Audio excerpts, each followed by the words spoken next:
Bem-vindos a mais um programa. O tema de hoje é urbanismo na América Latina. Habitar as cidades será a grande tendência do crescimento da humanidade no século XXI. Mais de 50% da população da Terra já vive em centros urbanos. No Brasil, somos mais de 85% da população que mora nas cidades. Essa tendência vai se acentuar em todos os países ao longo deste século, especialmente na China e na Índia. O programa de hoje será dedicado à análise do processo de urbanização na América Latina no século XX. Quais as principais tendências do nosso crescimento urbano e em que medida o Brasil acompanha essas tendências? O nosso convidado é o professor Fernando Lara, que é aqui de Belo Horizonte, arquiteto e atua na Universidade do Texas, em Austin, nos Estados Unidos, né? E bem-vindo, professor, é um grande prazer tê-lo aqui. Ele é autor de um excelente livro que acaba de ser publicado, Modern Architecture in Latin America, Art, Technology and Utopia. E o senhor já fez esse lançamento nos Estados Unidos, está fazendo esse lançamento no Brasil, professor? Sim, o livro saiu agora em janeiro.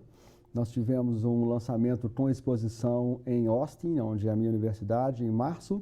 Depois eu tive a chance de ir para a Europa, falar desse livro em Madrid, em Milão, em Munique, e agora esse mês Rio e São Paulo, e hoje no seu programa. Com exclusividade em Belo Horizonte. Isso significa, então, que o livro é um sucesso, tanto do público especialista, quanto da crítica.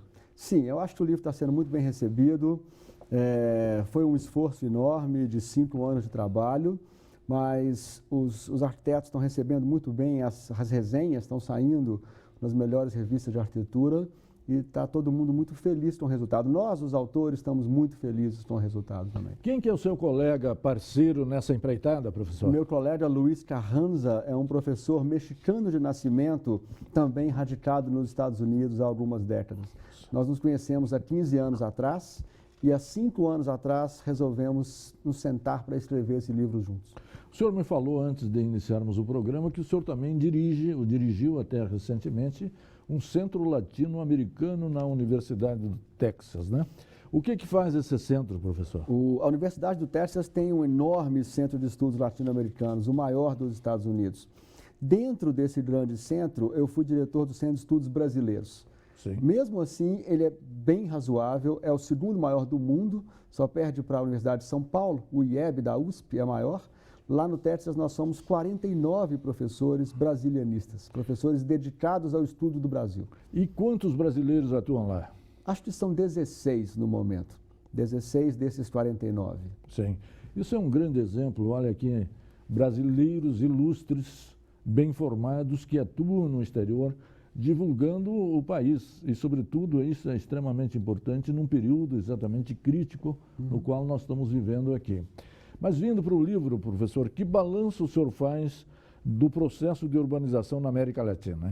Olha, a América Latina sempre foi um laboratório de urbanismo. Desde 1572, quando o rei espanhol Felipe II escreveu as Leis das Índias, né?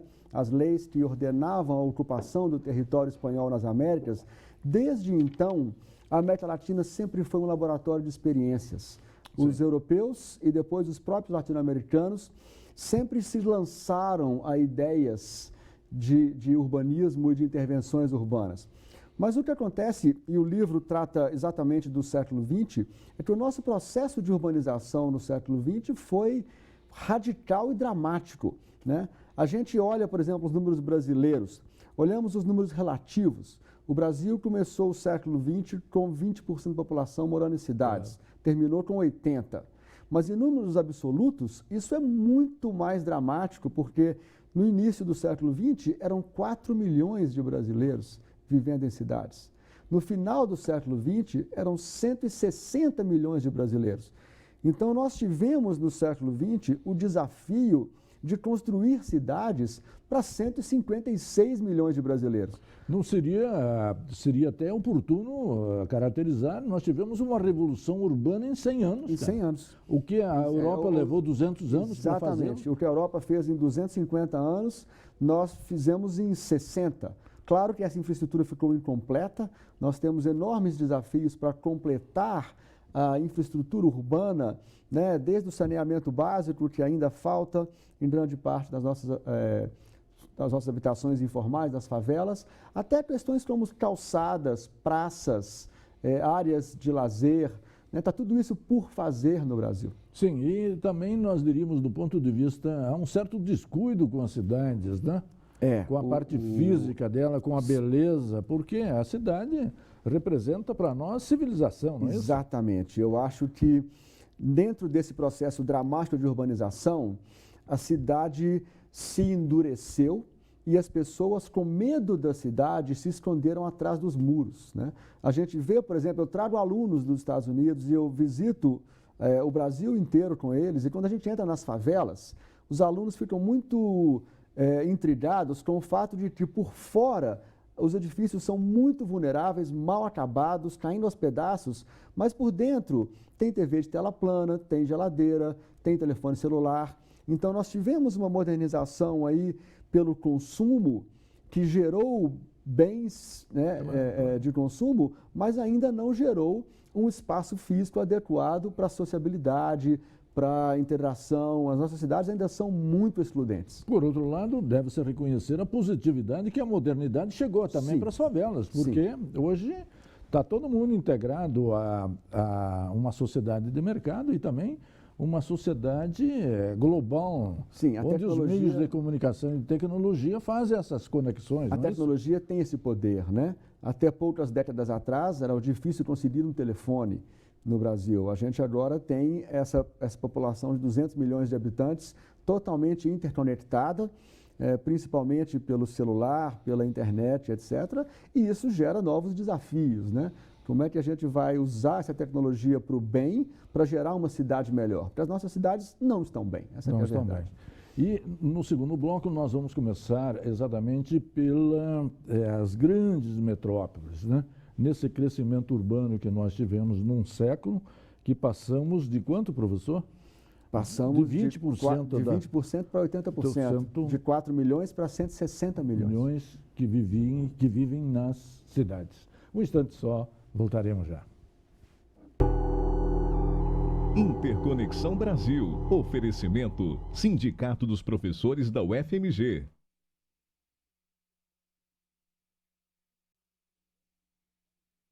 Interconexão Brasil. Oferecimento: Sindicato dos Professores da UFMG. Bem-vindos de volta. Nós estamos trabalhando um tema extremamente interessante, urbanismo na América Latina, com base num livro que acaba de ser lançado exatamente nos Estados Unidos.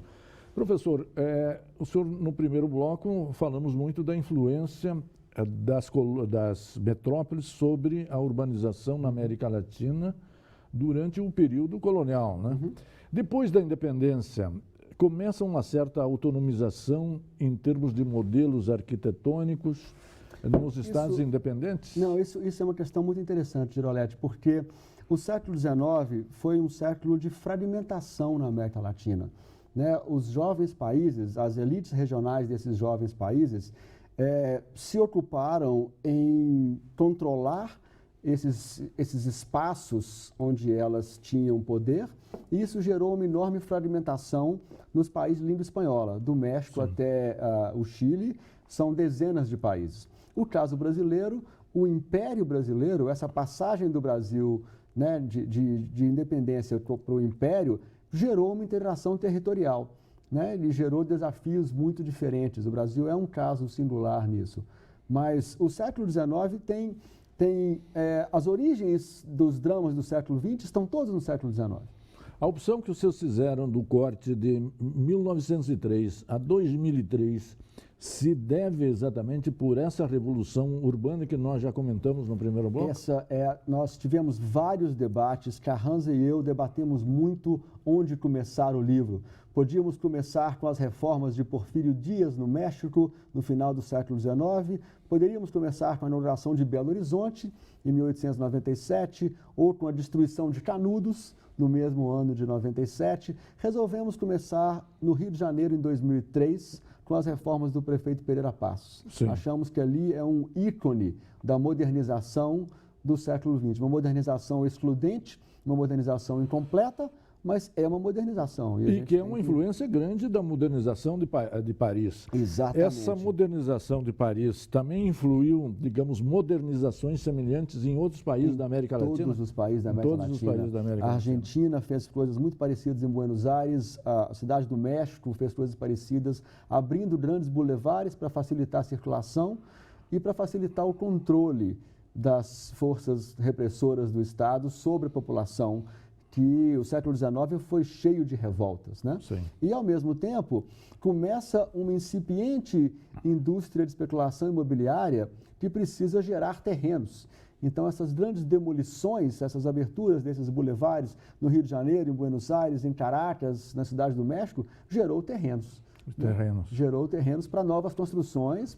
E o capital urbano que se renova, ou se multiplica o capital a partir corre atrás das oportunidades. Das oportunidades. Né? Quando não estão completamente por trás deles, financiando as olhando agora a arquitetura ao longo do século XX, é uma arquitetura moderna, sim, essencialmente? Sim. O modernismo, como a gente chama, uma série de transformações na arquitetura que aconteceram na Europa no início do século XX, ele chega na América Latina com muita força. Ele vem muito associado à ideia de desenvolvimento, né, o que a gente chama de desenvolvimentismo, o Estado como indutor de um crescimento econômico. Isso passa pela CEPAL, pelo grande centro de pensamento econômico da América Latina, que durante o século XX, e isso chega com muita força no Brasil, no México e na Venezuela.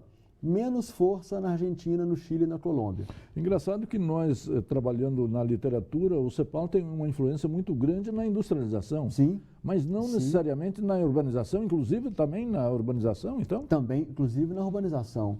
A estrutura de Estado indutor, a estrutura de fazer a transformação no espaço para tentar uma transformação da sociedade, ela tem origens nessa superação ideia da dependência, sim, né? A superação da dependência. Perfeito. E a arquitetura moderna, também modernismo, digamos que também uma influência francesa no Brasil, né? O conceito de América Latina é francês. A França inventou a ideia de América Latina no século XIX, até para ganhar influência sobre essas jovens repúblicas, né, numa espécie de competição com o capitalismo mais financeiro da Inglaterra e depois a industrialização dos Estados Unidos. A França se impõe como metrópole cultural, né? A França exporta cinema, exporta moda, exporta arte. Sim. E a ideia de América Latina vem daí do século XIX. Também o livro debate muito isso, né? A persistência ou não da ideia de América Latina. Eu tinha deixado no ar que ia falar um pouco das metrópoles. Como as metrópoles estão contempladas no seu livro, professor? Olha, o início do século XX, as arquiteturas mais vanguardistas, mais, vamos dizer assim, avançadas, elas acontecem todas nas grandes metrópoles. A Cidade do México, Buenos Aires, Rio de Janeiro e São Paulo. Depois, Caracas e Santiago do Chile. Ao longo do século XX, a gente vai vendo uma disseminação, uma difusão esse magnetismo das metrópoles. Tanto que hoje eu destacaria que a melhor arquitetura do continente é feita em Monterrey, no México, em Medellín, na Colômbia, um pouco aqui em Belo Horizonte, um pouco em Fortaleza, em Quito, no Equador, cidades que não são as principais cidades em número de população ou em número de PIB, né, de capacidade econômica. O que se faz em Medellín? Porque Medellín aqui é mais conhecida como cidade de problema, né? Medellín foi uma cidade extremamente problemática nos anos 70 e 80, quando o cartel de narcotráfico dominava completamente a cidade, Medellín renasceu das cinzas nos anos 90. É uma cidade que a gente precisa muito conhecer e estudar. Eu digo que existem peregrinações de urbanistas a Medellín para estudar essa reviravolta de Medellín, né? Agora, eles fizeram isso com integração, né? O segredo de Medellín é que as diversas secretarias municipais, elas não constroem independentemente. Elas têm um órgão que centraliza e faz a escola do lado da estação de metrô, do lado do posto de saúde. Isso é um enorme ganho para a cidade, claro. Não somente em termos de economizar dinheiro do investimento, mas do bem-estar da população. Tempo. A família desce para pegar o metrô de manhã, deixa o menino na escola, vai trabalhar, volta de tarde, pega os filhos na escola, passa na clínica. É de uma eficiência impressionante. Nós tivemos aqui em 2013 grandes manifestações pela mobilidade urbana, né? Esse exemplo que o senhor traz aqui é um exemplo de como você, distribuindo melhor a população e as casas, as residências, que favorecem exatamente a mobilidade urbana. Existe um consenso urbana. Na América Latina, liderado pelo trabalho do Rio de Janeiro com Favela Bairro, que depois passa por várias obras brasileiras, chega na Colômbia, está chegando agora no México, o consenso de que tivemos uma urbanização muito excludente, muito cruel, expulsando as classes trabalhadoras para a periferia da cidade. Sim. E agora é o momento de levar infraestrutura até essas áreas, né? É o momento do salto qualitativo. As nossas cidades não vão continuar crescendo no mesmo ritmo, mas a qualidade precisa crescer. Eu acho que os protestos de 2013 falavam justamente isso. Perfeito. No terceiro bloco, nós vamos explorar um pouco melhor essa ideia de como o urbanismo pode incluir as pessoas. Esse será o destaque do nosso terceiro bloco. Um instante só, voltaremos já. Interconexão Brasil. Oferecimento: Sindicato dos Professores da UFMG. Interconexão Brasil. Oferecimento: Sindicato dos Professores da UFMG. Bem-vindos de volta. O nosso tema é urbanismo na América Latina. Já deixamos no ar o que seria propriamente o tema central desse bloco, que é exatamente em que medida que o urbanismo pode ser um fator de redução das desigualdades sociais e de integração exatamente das pessoas, sobretudo os excluídos. É muito interessante isso, Giolete. Em 2013, eu estava no Brasil quando aconteceram os protestos de junho e eu achava que os protestos aconteceriam em 2014, que eles seriam na porta da Copa do Mundo. Não imaginava que seriam um ano antes. Mas eles foram muito significativos para mostrar como que a nossa população está clamando por melhoria do espaço público das cidades. Sim. E a mobilidade é um grande problema, né? Nós criamos ao longo do século XX uma cidade excludente, uma cidade que empurra os mais pobres para a periferia, e o transporte é vital para o funcionamento das nossas cidades. Claro. E esse transporte passou a ser engessado na medida em que despejamos muito subsídio no automóvel e fizemos pouco investimento no transporte público. Sem dúvida, sem dúvida. Aqui em Belo Horizonte as pessoas têm levado praticamente 3 horas, dependendo da distância, para ir e voltar ao trabalho, que é um absurdo, propriamente dito, o tempo que se perde exatamente no trânsito. Mas, o que se fez, por exemplo, em termos de urbanização das favelas aqui no Brasil? Olha, fizemos muita coisa. Começando com Favela Bairro, no Rio de Janeiro, que começa em 92, depois passando por experiências de orçamento participativo, que foram muito importantes nos anos 90, infelizmente completamente abandonados. Ninguém fala mais em orçamento participativo, é uma ferramenta fundamental de diálogo entre as comunidades carentes e o poder público. Sim. E, infelizmente, nós abandonamos essa ferramenta. O mundo inteiro copia o orçamento participativo, né? Mais recentemente, com o Plano PAC, tivemos dinheiro de verdade para fazer investimentos e várias áreas das cidades brasileiras melhoraram bastante. Eu acompanhei muito de perto o trabalho aqui na favela da Serra, em Belo Horizonte, acompanho o trabalho na periferia de São Paulo, em volta da represa Billings, etc. E foi feito bastante infraestrutura, principalmente de esgoto e acessibilidade. Sim. Porque água e eletricidade você consegue levar por cima depois de implementada uma urbanização, uma comunidade. Mas o esgotamento não. O esgoto ele tem que descer por gravidade e ele é escavado embaixo da casa das pessoas. Ele é caro e trabalhoso. Então, o processo básico que se fez desde o Rio de Janeiro, 92, e agora em muitas cidades brasileiras, foi transformar os becos em vias, porque você precisa da acessibilidade, precisa que o caminhão de lixo entre, que a ambulância entre, que o caminhão de entrega entre, que a polícia entre, né? E debaixo dessas vias você faz o esgotamento sanitário principal, na esperança de que as casas todas vão se conectar nele, né? E o espaço público, o espaço residual, ele tem que ser bem pensado em termos de espaço público, né? E a adesão do morador a esses benefícios é positiva? Olha, nos casos em que houve tempo para trabalhar esses projetos numa perspectiva participativa, nos casos em que houve tempo para fazer assembleia, para conversar, para mudar, conscientizar, isso leva anos, né? Sim, sim. Nesses casos foram todos muito bem sucedidos. Nos casos em que a empreiteira chegou com o trator arrebentando para fazer a obra para terminar daqui a 6 meses, não tem jeito de ter adesão do morador. Aí é só conflito e é só estresse. As pessoas se sentem invadidas, né? Desrespeitadas, né? O que está se fazendo atualmente em termos de urbanização das favelas?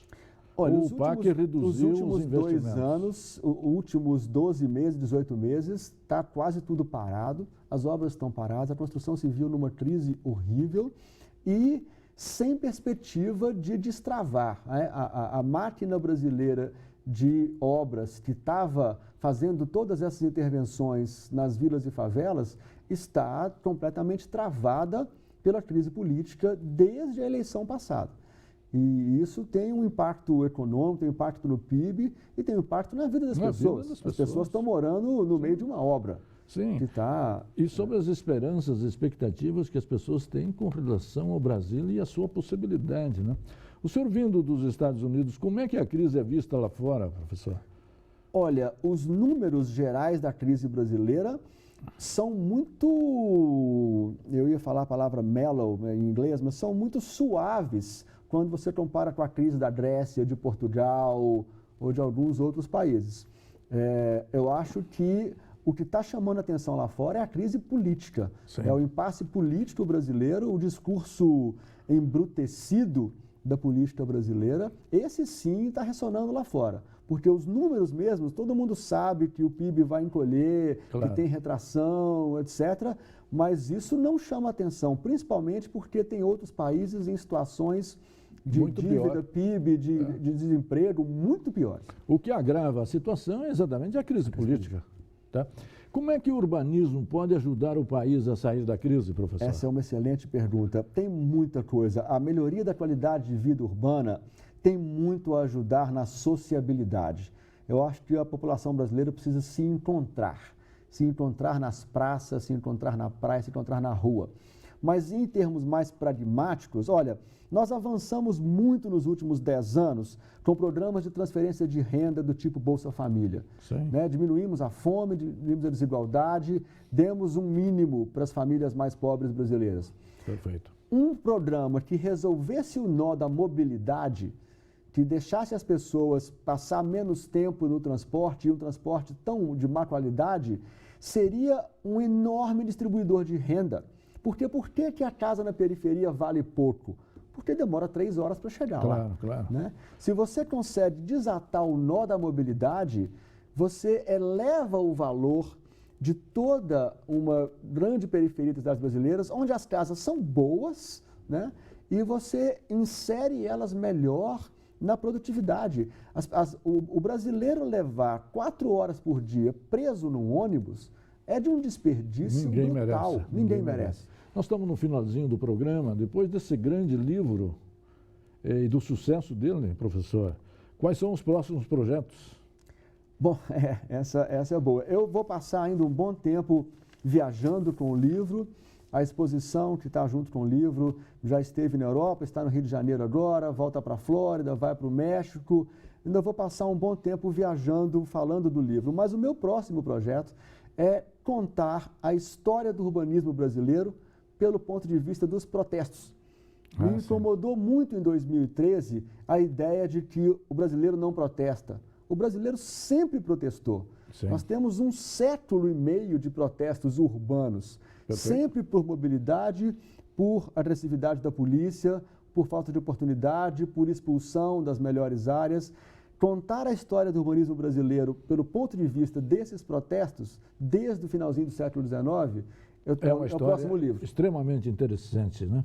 Professor, queria agradecer a sua presença aqui, cumprimentá-lo pelo livro, recomendo esse livro, embora talvez não seja tão disponível ainda no Brasil. Trouxemos a você, telespectador que sempre nos prestigia e nos acompanha, uma reflexão muito grande sobre o urbanismo na América Latina e fazendo sempre uma comparação exatamente com o Brasil, porque perceber as outras situações nos ajuda a entender o nosso país, a nossa identidade e também como superar a nossa crise. E a você, telespectador, que sempre nos prestigia toda semana, muito obrigado pela sua audiência e companhia e até a semana que vem. Muito obrigado, Girolete.